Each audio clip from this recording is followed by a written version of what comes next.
I think we're stuck in a part of our identity forming. I think coming up as a child, you either have a really good experience, you're kind of in the middle, you might have kind of felt left behind or overlooked and unseen, or you may have had a wonderful, great experience. There's so many beginnings to, this life span, starting out as a child. And then we get older and we have some life experiences, and then we kind of, from there, kind of form our opinions about what life is should be like and what ideally would be nice to have. And oh, this career, oh, this identity, oh, this home, oh, this, these things. We get a view of life. And somewhere along the way, between our upbringing and our experiences, I think we get stuck. I think that stuck is a place where you started forming your identity and you kind of stop somewhere and you're stuck there. You know, it's good to, there's different stages to identity, there's different stages to growth.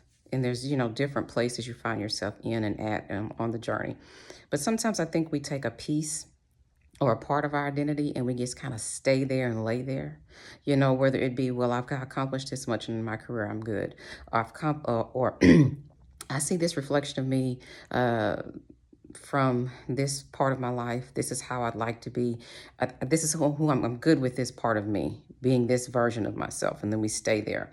I'm good, and things like that and so forth and so on. And as you grow and you have more life experiences and you deal with more people, you start realizing that life requires different um, growth levels or different versions of yourself. It takes different degrees of being, growing, and to be able to connect to certain things, to be able to survive certain things, to be able to successfully get through over a hurdle, to get to another point. A lot of people are very, very dedicated to growing in maybe say their career. I want this promotion, I want this next level in that way. But when it comes to their personal lives and relating to people and relationships, they don't necessarily, have the same resolve. But yet it's very necessary to get along in relationships, to have that.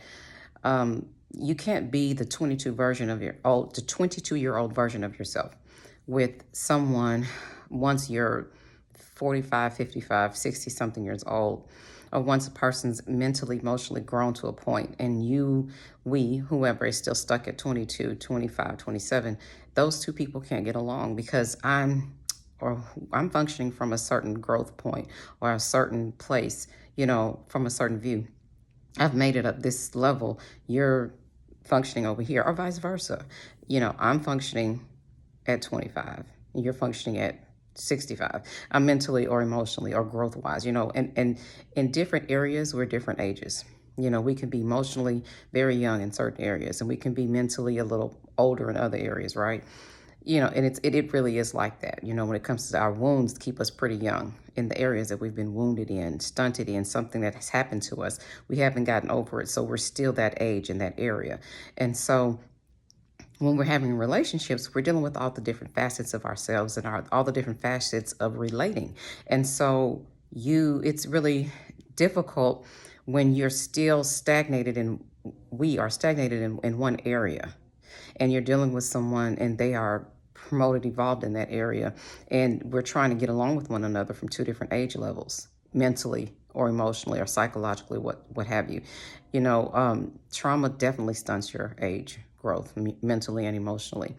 And it will be those conversations and those ways of relating that we get stuck in oftentimes.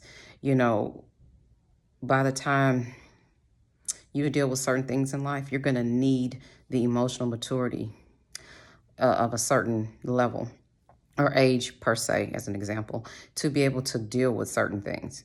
And so I just wanted to say, I can see how we do well in some ways and then we kind of get stuck there. And then when it comes to relating and getting along with one another, it's like that younger version of yourself fighting someone else in a version that's older in that area. And so that adolescent you or that young adult you or that championship from back in the day that you were won, or for that woman that my peak period was in this era, in this age group, and you're functioning like you're still there. I mean, confidence-wise, absolutely wonderful. Vitality-wise, that's great. You want to keep that vitality, but emotionally, mentally, mature-wise, not a good thing because we have so much more, to do. And there's certain points of life that you really just need to grow in order to survive, live, and overcome, and then begin to thrive in. There are different levels and layers in relationships, and you really do need growth to sustain. And I think this is where a lot of frustration comes in with people who are just mentally where they've always been at a certain point. And once you hit a certain point in the relationship, you have these disagreements because of where you are right there. And that's pointing to, hey, you never got over that thing from back when. You're carrying it, it's active. And when certain things happen, it's triggered and you're behaving and functioning from that place. And we can't get along right there. And when it gets there, you need me to be the bad guy, or you need someone else or something else to be the blame, but you're not taking ownership, nor are you resolving why these things happen. It's necessary when a problem or an issue presents, or when you go through a relationship and something happens that breaks it apart, to take a look at what happened. It's just like, hey, let's take a look at this exam here. Not to say, well, she just or he just had an ill motive. That's a piece, and that could be a part of things. But why did this happen?